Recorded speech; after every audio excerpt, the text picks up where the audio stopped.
என்ன future doctors எல்லாரும் எப்படி இருக்கீங்க? கண்டிப்பாக எல்லாரும் நீட்டுக்கு ப்ரிப்பேர் பண்ணிட்டு இருப்பீங்கன்னு தெரியும். நம்ம எப்படிலாம் ப்ரிப்பேர் பண்ணலாம் அப்படின்னு டிப்ஸ் இருக்கிற மாதிரியும் எப்படிலாம் ப்ரிப்பேர் பண்ணக்கூடாது அப்படின்றது சில டிப்ஸ் இருக்கு. அது மட்டும் இல்லாமல் நம்ம எல்லாரும் காமனாக ப்ரிப்பரேஷனில் பண்ணக்கூடிய மிஸ்டேக்ஸ்லாம் என்ன அப்படின்றது சில விஷயங்களும் இருக்கு. அப்படி நம்ம காமனாக மிஸ்டேக்ஸ் பண்ணக்கூடிய ப்ரிப்பரேஷனில் அது நம்ம டாப் 3 மிஸ்டேக்ஸ்லாம் என்ன பண்ணுறோம், எப்படி பண்ணுறோன்றதான் இந்த வீடியோ நம்ம பார்க்க போகிறோம். என்னென்ன மிஸ்டேக்ஸ்லாம் நம்ம பண்ணவே கூடாது என்சிஆர்டி ப்ரிப்பரேஷனில், அதாவது நீட் ப்ரிப்பரேஷன்ன்றதை நம்ம இந்த வீடியோவில் பார்க்க போகிறோம். வீடியோக்குள்ளே போகிறதுக்கு முன்னாடி இந்த சேனல் கண்டென்ட் உங்களுக்கு பிடிச்சிருந்தா சப்ஸ்கிரைப் பண்ணுங்க, லைக் பண்ணுங்க, கமெண்ட் பண்ணுங்க. வீடியோக்குள்ள போயிடலாமா? ஓகே, ஃபர்ஸ்ட் நம்ம பண்ணக்கூடிய மிகப்பெரிய மிஸ்டேக்ஸ் என்னன்னா இக்னோரிங் என்சிஆர்டி. என்சிஆர்டி அப்படின்ற புக்கை வந்து நம்ம கம்ப்ளீட்டாக இக்னோர் பண்ணுறது இல்லைனா கூட நமக்கு ஃபர்ஸ்ட் ப்ரையாரிட்டி நம்ம என்சிஆர்டி கொடுக்குறது இல்லை.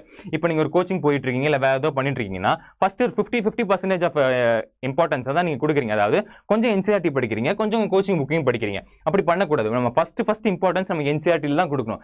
ஏன்னா 70 to 80% எப்படி ஏன்னா 70 to 80% ஆஃப் கொஸ்டின்ஸ் வந்துட்டு என்சிஆர்டியிலிருந்து மட்டும் தான் கேட்குறாங்க. எஸ்பெஷலி பயாலஜினாலே ரொம்ப வாஸ்டான சப்ஜெக்ட், 360 மார்க் எடுக்கக்கூடிய ஒரு சப்ஜெக்ட். இதுல நீங்க 360 out of 360 எடுத்துட்டீங்கன்னா உங்க சீட்ஸை வந்து ரொம்ப ஹையர் பண்ணி விடுற சப்ஜெக்ட்.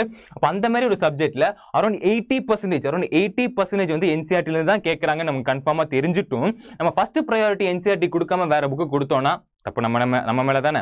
அப்போ நம்ம வேற புக்கை நீங்கள் படிக்க வேணாம்னு நாங்கள் சொல்ல வரல. பட் உங்கள் ஃபர்ஸ்ட் ப்ரையாரிட்டி என்சிஆர்டி தான் இருக்கணும். என்சிஆர்டி லைன் பை லைன் நம்ம தரவா வச்சுக்கணும். என்சிஆர்டி நம்ம ஃபிங்கர் டிப்ஸில் வச்சதுக்கு அப்புறமா தான் நீங்கள் வேற புக்குக்கு போகணும். வேற கோச்சிங் புக்கு, ஏதாவது புக்கு, நீங்கள் வேற ஏதாவது ரெஃபரன்ஸ் புக்கு, ஏதாவது புக் எடுத்து உங்கள் படிக்க ஆரம்பிக்கணும். ஆனால் உங்கள் ஃபர்ஸ்ட் ப்ரையாரிட்டி என்றைக்குமே என்சிஆர்டிவாக தான் இருக்கணுமே தவிர, என்சிஆர்டியாக தான் இருக்கணுமே தவிர வேற எந்த புக்குக்குமே நீங்கள் ஃபர்ஸ்ட் ப்ரையாரிட்டி கொடுக்கக்கூடாது.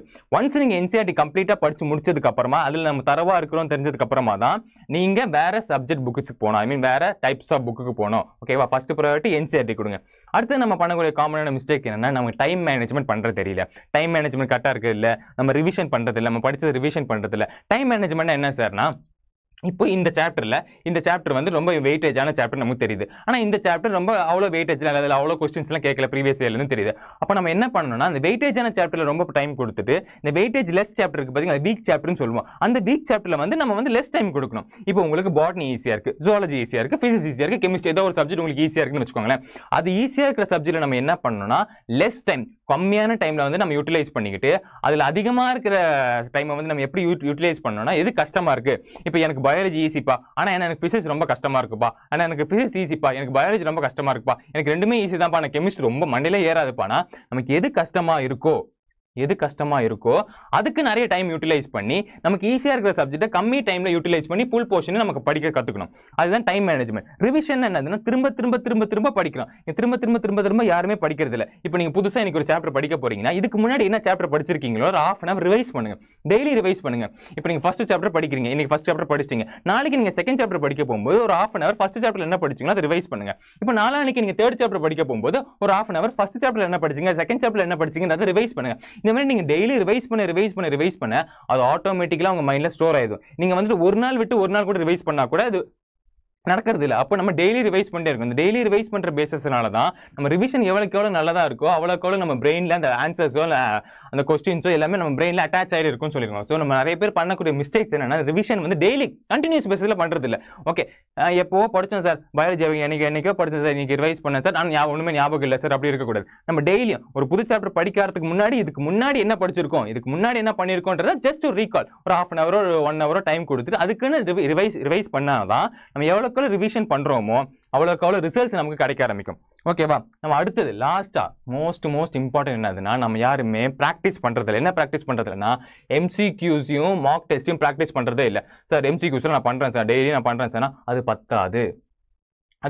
நிறைய டெய்லி பேசிஸில் டெய்லி நீங்கள் பயாலஜினா பாட்னி, ஜுவாலஜி, கெமிஸ்ட்ரி, ஃபிசிக்ஸ் இந்த 4 இதுக்குமே நீங்கள் தனித்தனியாக MCQஸ் அட்லீஸ்ட் ஒரு 5 ஒரு 10 வந்து டெய்லி ப்ராக்டிஸ் பண்ணிட்டே இருக்கும். அட்லீஸ்ட் இன்னைக்கு ஆரம்பிக்கிறீங்கன்னா வீக்லி ஒன்ஸ், நான் சொல்றது இன்னைக்கு ஆரம்பிக்கிறீங்கன்னா வீக்லி ஒன்ஸ் வந்து ஒரு மார்க் டெஸ்ட் நீங்கள் அட்டன் பண்ணியே ஆகணும். மார்க் டெஸ்ட் எப்படி சார் அட்டன் பண்ணுறது அப்படின்னா OMR ஷீட்டில் தான் நம்ம அட்டன் பண்ணியே ஆகணும். உங்களுக்கு OMR ப்ராக்டிஸ் நிறைய தேவை. ஏன்னா OMRன்றது அவ்வளோ ஈஸி இல்லைக்கான நல்லா ஞாபகம் வச்சு. என்ன சார் OMR ஈஸி இல்லை, ஜஸ்ட் போய் ரவுண்ட் அடிக்கிறது தானே. OMR அப்படி ஈஸி இல்லை. ஏன்னா நம்ம எக்ஸாம் சென்டரில் போயிட்டு இருக்கும்போது அந்த எக்ஸாம் சென்டரில் இருக்கிற அட்மாஸ்பியரே வேற. ஒன்ஸ் உங்களுக்கு எங்கேயோ ஒன்று சென்டரில் போட்டிருப்பாங்க, ஏதோ ஒரு சென்டர் என்ன ஏரியான்னு தெரியாமல் சென்டரில் போட்டிருப்பாங்க. அந்த சென்டர் நீங்கள் போகணும், அங்கே போய் செக்கிங்லாம் இருக்கும். அந்த செக்கிங்லாம் பார்த்தாலே நமக்கு பயம் ஆரம்பிச்சிடும். ஆப்வியஸ்லி இருக்கிறது தானே ஒரு எக்ஸாம் ஃபியர். ஒரு எக்ஸாம் உள்ளே போனதுக்கு அப்புறமா இந்த எக்ஸாம் ஹால் டிக்கெட்லாம் பார்த்து அந்த இடத்துல உட்காந்ததுக்கு அப்புறமா கொஸ்டின்ஸ் பேப்பர்லாம் கொடுத்தா நம்ம பயப்பட ஆரம்பிச்சிடும். அது ஒரு பேனிக்னஸ் நார்மலாகவே இருக்கும். அப்படி இருக்கக்கூடாது, பட் நார்மலாகவே எக்ஸாம் அட்மாஸ்பியரில் இருக்கும்.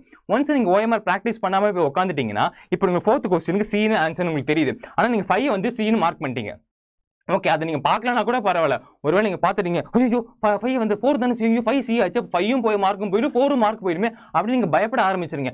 ஒன்ஸ் அப்படி பயப்பட ஆரம்பிச்சா கூட உங்களுக்கு என்ன ஆகும், நீங்க கொஸ்டின் பேப்பர் வந்து ஈஸியா வந்திருந்தா கூட உங்களுக்கு அந்த பயத்திலே பாதி கொஸ்டின்ஸ் மறக்கிறதுக்கு சான்ஸ் இருக்கு. ஸோ இதெல்லாம் அஃபெக்ட் பண்ணும். என்ன சொல்ற, ஓஎம்ஆர் இப்படி அஃபெக்ட் பண்ணா, ஓஎம்ஆர் ரொம்ப அஃபெக்ட் பண்ணுங்கன்னா திரும்ப திரும்ப திரும்ப திரும்ப ஓஎம்ஆர் ப்ராக்டிஸ் வேணும், மார்க் டெஸ்ட் ப்ராக்டிஸ் வேணும். நீங்க எப்படிலாம் ஒரு கொஸ்டின்ஸை படிக்கிறீங்களோ விட எப்படிலாம் இம்ப்ளிமெண்ட் பண்றீங்க, எப்படிலாம் அந்த ஓஎம்ஆர் பண்றீங்கன்றத நம்ம டெய்லி ப்ராக்டிஸ் பண்ணணும். ஓகே, இப்போ இருந்து வீக்லி ப்ராக்டிஸ் பண்ண ஆரம்பிங்க. நீட் பக்கத்துல வர டெய்லி ஓஎம்ஆர் ப்ராக்டிஸ் பண்ணுங்க. ஏன்னா டெய்லி நீங்க ப்ராக்டிஸ் பண்ண ஒன்ஸ் அந்த எக்ஸாமினேஷன் நீங்க எவ்வளவு சிச்சுவேஷனுக்கு ப்ரெஷரா இருந்தாலும் கூட உங்களுக்கு 4னா கண்டிப்பா அந்த கை சிக்கு தான் போகும், 4 சிக்கு தான், நேரா தான் போகும். 5னா டி கரெக்டா தான் போகும். அது மாறி போகாது. அப்படி மாறி போறதுனால உங்களுக்கு மார்க் லூஸ் பண்ண வராது. ஸோ அந்த ஓஎம்ஆர் ப்ராக்டிசிங் ரொம்ப ரொம்ப ரொம்ப ரொம்ப முக்கியம். ஓகேவா, இந்த டாப் 3 மிஸ்டேக்ஸ் தான் நம்ம ரெகுலரா பண்ணிட்டு இருக்கோம். இந்த ரெகுலரா பண்றதை விட்டுட்டு இந்த டாப் 3 மிஸ்டேக்ஸ் கரெக்ட் பண்ண பாருங்க. என்ன பண்ணோம், ஃபர்ஸ்ட் நம்ம என்ன பண்ணோம், என்சிஆர்டிக்கு தான் இம்பார்ட்டன்ஸ் கொடுக்கணும். என்சிஆர்டி முடிச்சதுக்கு அப்புறம் தான் வேற புக்குக்கு போகணுமே தவிர என்சிஆர்டி முடிக்காம நம்ம வேற புக்குக்கு போக கூடாது. செகண்ட் இம்பார்ட்டன்ஸ் என்ன கொடுக்கணும், ரிவைஸ் பண்ணணும். ரிவைஸ் பண்ணிக்கிட்டே இருக்கணும். உங்களுக்கு எது ஈஸியா இருக்கும்னு தெரியுற சப்ஜெக்ட்டோ ஈஸியா இருக்கிற சாப்டர் வந்து நம்ம கம்மி டைம்ல வந்துட்டு யூட்டிலைஸ் பண்ணணும். எது கஷ்டமா இருக்கு, பிசிக்ஸ்ல வந்து தியரி ரொம்ப ஈஸியா இருக்கு சார், ப்ராப்ளம் தான் கஷ்டமா இருக்குன்னா ப்ராப்ளத்துல நம்ம அதிக டைம் கொடுக்கணும். அது விட்டுட்டு தியரியில் அதிக டைம் கொடுத்துட்டு ப்ராப்ளம்ல கம்மி டைம் கொடுக்க கூடாது. ஓகேவா, அப்போ எது ஈஸியா இருக்கோ அது கம்மி டைம் கொடுத்துட்டு எது கஷ்டமா இருக்கோ அதுக்கு அதிக டைம் கொடுக்கணும். கடைசியா பிராக்டிசிங், எம்சிக்யூ டெய்லியும் பிராக்டிஸ் பண்ணா, மார்க் டெஸ்ட் அதுவும் ஓஎம்ஆர்ல மார்க் டெஸ்ட் பண்ணிக்கிட்டே இருக்கணும். எப்படிலாம் ஷேட் பண்றது, எப்படிலாம் பண்றது. ஏன்னா நீங்க புதுசா போய் ஓஎம்ஆர் அப்ரோச் பண்ணனா ரொம்ப கஷ்டமா இருக்கும். மாத்தி எல்லாம் குட்டி பக்கத்துல இருக்க மாதிரி இருக்கும். 4ம் 5ம் பக்கத்துல இருக்க மாதிரி தப்பா ஒரு இதுல நம்ம தப்பா போட்டால் போதும் நமக்கு மார்க் லூஸ் பண்ண ஆரம்பிச்சிடும். ஒரு மார்க்கும் இம்பார்ட்டன்ட் நீட்ல. ஓகேவா, கண்டிப்பா இந்த 3 விஷயத்தை நீங்க ஃபாலோ பண்ணுவீங்கன்னு எனக்கு தெரியும். நான் சொன்ன 3 விஷயத்தையும் ஃபாலோ பண்ணுங்க. இந்த மிஸ்டேக்ஸ் எல்லாம் தவிர்த்துருங்க.